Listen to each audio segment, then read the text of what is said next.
Welcome everyone back to another AimHi session. My name is Phil Wilcox, and today we will be discussing the topic, how to be funny. A guide to being funny. We're going to be looking at this from an English perspective, so looking at it from a perspective of literature and books, movies, that kind of thing. This is a bit of a weird topic to do. I'm not a comedian. I write poems and teach poetry. So, but also I do study how writers might use their words in order to be funny. So we're going to be doing it from that perspective. Just want to say hi to everybody. Got a lot of some old faces in the chat. Faces, I haven't seen your faces, but names. Kieran Wyatt, shout out to Japan Maple, White Panda Fox, 1 Million Sloths. We're going to get started with a bit of a challenge as people trickle in. I thought we could just do a bit of a caption competition. See who can be the funniest, who can write the funniest caption in the chat about a picture I'm going to put up here. Now, I'm a little bit of a fan of this Instagram profile called Dark Stock Photos.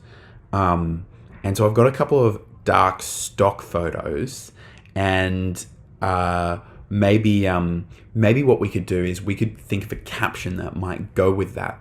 So I'm going to sort of give maybe 3 or 4 of them, see who can be the funniest. So let's get this going now. Okay, a caption competition. This is the first one from Dark Stock Photos. Oh, hi guys. Who can give? Ooh, I just lost it there. There we go. Who can give me the funniest caption for this image here? Kieran White just said, "No caption needed." Pretty good. The Grim Reaper's unsuccessful first day. Japan Maple. Really good. Leonardo Pez. Back. Nice. Get out of the freezers back. Afternoon to you too. Or morning or evening or night. Wherever you are in the world. Okay, so we've got some good options here for this caption. We've got the Grim Reaper's unsuccessful first day from Japan Maple. Get out of the freezer says, not sure why I'm here. I'm already like the second funniest person on earth, but I'm here. Okay. 1 Million Sloth says, mowing down the lawn. Yeah, you guys are good. Rebecca Carmen, good to see you. I want to see the manager. Yep. Corn Lady. You guys are good. Okay. I don't know who to vote for. I think I really like mowing down the lawn. I mean, it's pretty good. There's some really good ones on there, though. Let's see the next one. Okay. Who's got the funniest caption for this next dark stock photo? Just yay. Yeah, that's good. That's good, 1 Million Sloths. What else have you got for me? Just a man using a cake as a pillow, looking real sad. Birthdays aren't the same as they used to be. Yeah, that's good. Imagine they are all trophies and I am the winner. Real good. Happy 11th birthday, Harry. We've got a winner. Well done. Yeah, nice Harry Potter reference there as well. I like it. All right, Kieran White. You took it out. That's the winner. Okay, third one. This one's a bit dark. A bit dark. This is a great account, by the way. You should follow it. Dark Stock Photos. Yeah, no, you're welcome, Kieran. You weren't that one. You took out 2.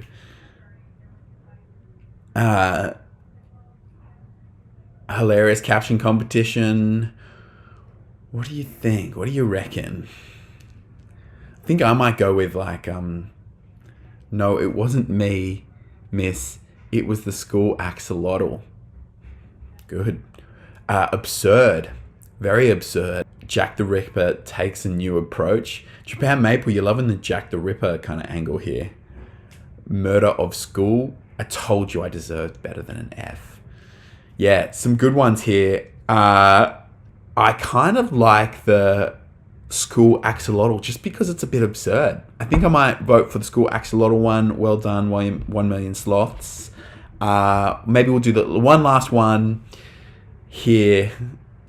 All I can think of is lean on me when I see this.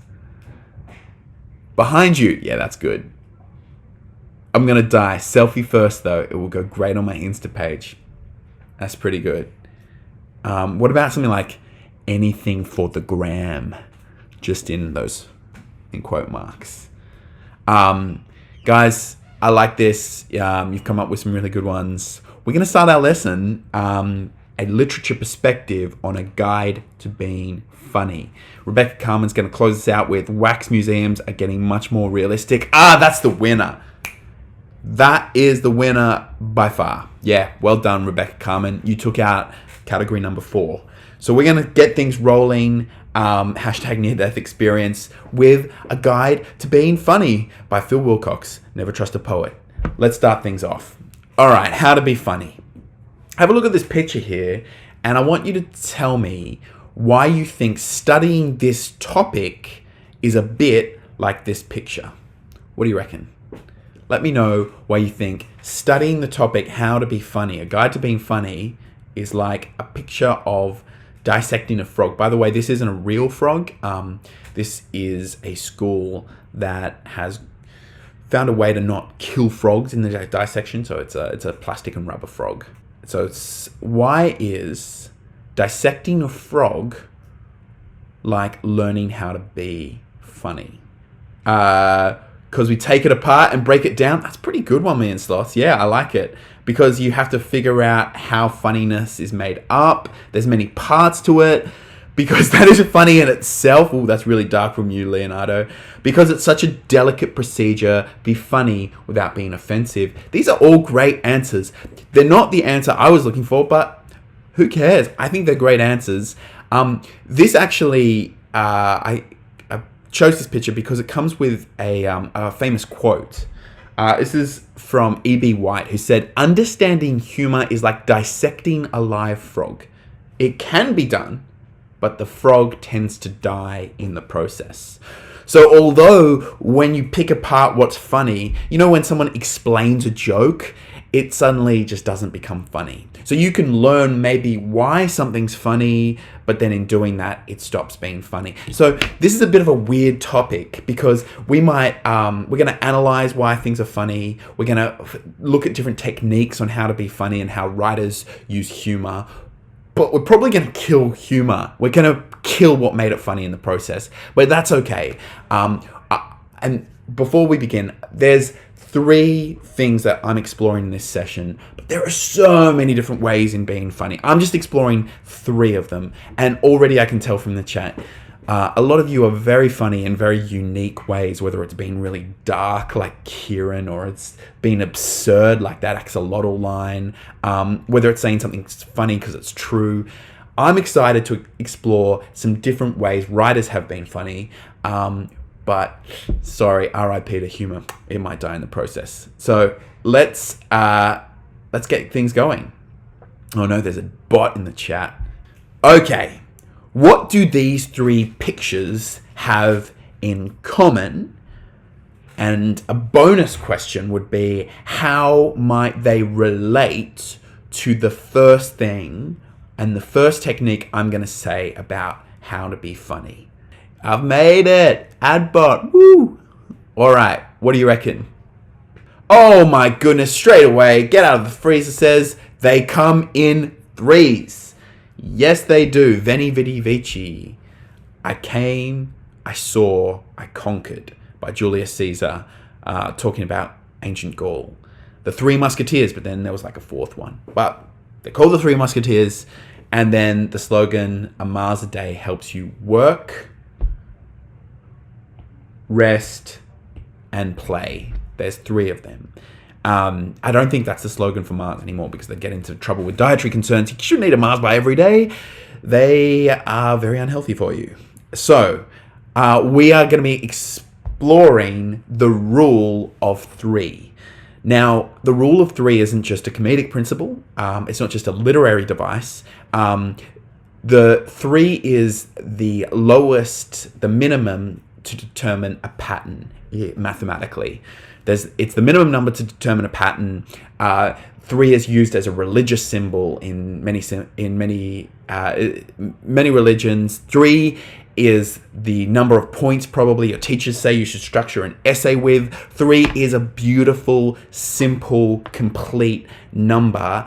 And because of that, when that's broken, something can be funny. So, let me say, what is A? Oh, you guys are already jumping ahead. What's A? A is 3, 6, 9. 3 isn't mystical. Leonardo Pez, 3 is mystical. 3 is mystical. A lot of religions think that 3 is a mystical number. I'll fight you on that one. Maybe we can do... C is Fibonacci, so it's 3. Yes, which is also the same as A, which is 3. B is 101, 84, 67. What's the next one? The next one in the sequence, they're going down in lots of 17. So yes, Kieran White is right. It's 50. Things have patterns, and when that pattern is broken, something can bust in as a little comedic moment. So this is a quote from the Dick Van Dyke Show. It's an old sitcom from the United States. And it uses the rule of 3. So, can I get you something? In this show, the character is talking about a bald character. Can I get you something? Cup of coffee? That's 1. A donut? That's 2. And then breaking with this, toupee. So, a cup of coffee, a donut, maybe something that would be in vein of that pattern would be a cup of coffee, a donut, a biscuit. But instead of that, goes with toupee. This is setup. And this is punchline. Now, this feels so weird to explain. You already know this. Everyone already knows this, right? But I think it's important to sort of get into the nitty-gritty of it and why 3 can be so good, because it almost has a rhythm. So if we look at cup of coffee, we have 4 syllables. If we have donut, we have 2 syllables. And then if we have toupee, we have 2. Now, I want you to say this line in your own homes, but I want you to replace cup of coffee with donut. Can I get you something? Donut, cup of coffee, toupee. It's not as funny. And it's not as funny because it doesn't have as nice flow. The cup of coffee is deliberately in front of donut. Often what we do when we have the rule of 3 and we break that convention is we have our final punchline either have the same number of syllables, dramatically less number of syllables, or dramatically more number of syllables, according to what was before in the setup. Okay, so let's keep going. We're going to be looking at this one here. This is a joke from Jon Stewart. I'm just gonna. So Jon Stewart, the comedian, said, "I celebrated Thanksgiving in an old-fashioned way. I invited everyone in my neighborhood to my house. 1, we had an enormous feast, and then I killed them and took their land." So he's doing a setup, and then he's doing his punchline, and it always comes at the end in the 3, and it's a break, from the pattern. So surprise often is an ingredient in comedy. Does anyone know what he's referring to with this punchline here? So the biggest number is, let's have a look at that. Let's break down syllables. That's the biggest. And then it descends. And then the last one. And then I killed them and took their land. Yeah, look, it doesn't work with the syllable 1, but it still works with the rhythm of it. What do you guys reckon? What is he referring to in this? Does anyone know the story of Thanksgiving and how it has its origins in kind of a meal shared with the settlers of America with the indigenous people? Does anyone know that story? But then obviously what happened was the European colonialists just completely ravaged the land and kind of destroyed their way of life. So he's sort of making a joke on Thanksgiving, saying like, well, we think of it as a nice, beautiful time where people come together, and yet it was founded on this sort of murderous principle. All right. Here's what I want you to do. These are some quotes from some great pieces of work in literature. I want us to change them to the rule of three, completely change the meaning of it with your own kind of comedic spin. So instead of real courage is when you know you're licked before you begin, but you begin anyway and see it through no matter what. So if we get, for instance, if we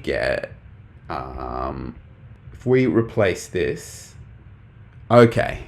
Real courage is when you know you're licked before you begin, but you begin anyway, and what do you reckon?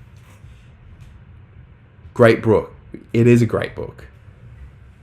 I love the love for To Kill a Mockingbird. Yeah, it's one of my favorites. So beautifully written. Real courage is when you know you're licked before you begin, but you begin anyway and humiliate yourself publicly. Get out of the freezer. That's awesome. Yes, Kieran White, we're making a joke. So we're completely changing the meaning here. I want you to add a line down here that breaks convention with the first two things. Real courage is when you know you're licked by your cat and then begin anyway. Well, yeah, I mean that's not the rule of three, but that is very funny. Yes, nice work. What do you think? What do you guys reckon? Any more ones? Let me know. Real courage is when you know you're licked before you begin, but you begin anyway and regret it all later. Well done, Rebecca Carmen. Nice. Let's do another one here. So this is The Invisible Man by Ralph Ellison. Life is to be lived, not controlled. And humanity is won by continuing to play in face of certain defeat. So we have life is to be lived, 1. Not controlled, 2. And humanity is won by continuing to play in face of certain defeat. So let's cross out the end of that. So our third one, life is to be lived, not controlled, and humanity is won. What do you think? And humanity is won. Life is to be lived, not controlled, and humanity is won by taking on communism head first. I like that. That's a pretty good one. Life is to be lived, not controlled, and humanity is won by Trump. Ooh, brutal.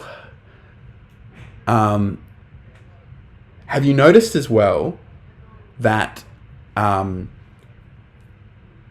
life is to be lived and not controlled, quite short? If you have and humanity is one with a long kind of answer, it can actually kind of cut through and be even more of a contrast and hence be more comedic.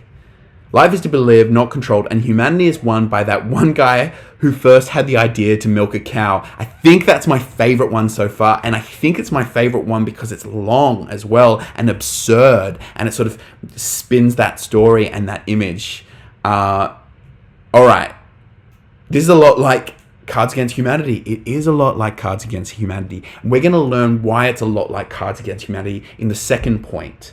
Okay, I think I'm going to rush through this one. I think we get the idea. We've got another one about Moby Dick by Herman Melville. We're going to keep going. Oh, Xenon 994's here. Life is to be lived, not controlled, and humanity is won by the person who invented the fridge. Very good.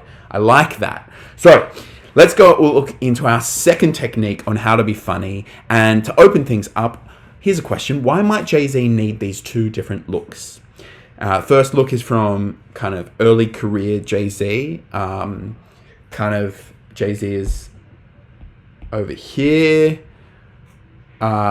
Which is very different to his look over here. Why do you think he might need these two different looks?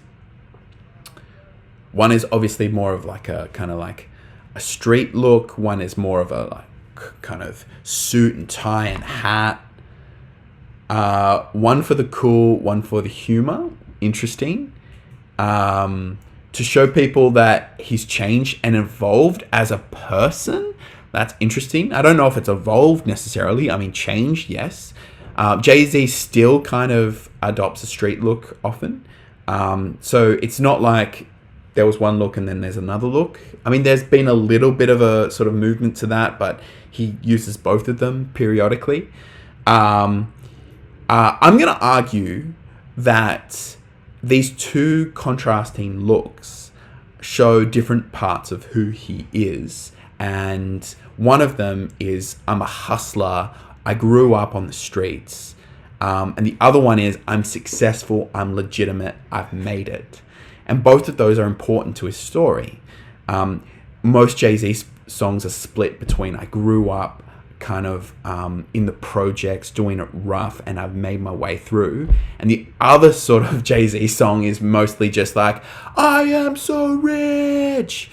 So these looks are both important, but they're sort of at odds and they contrast each other. And that's what we call juxtaposition.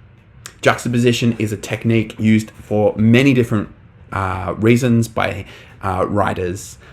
Why and how is juxtaposition used in these photos, and to what effect? What do you think?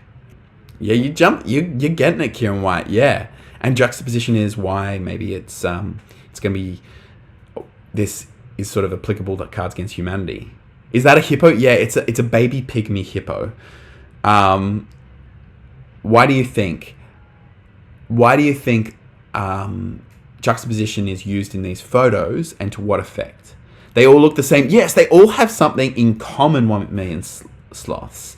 They all like, and the thing they have in common is you have something that is contrasted with something else. So in this picture, obviously, it's a little boy in a very kind of grown-up profession outfit, and he's looking quite serious, and there's something cute about that. There's something cute when we contrast. This is a picture of prisoners patting dogs, something really tough mixed with something really soft, and this is something something really small contrasted with someone wearing kind of adult clothing.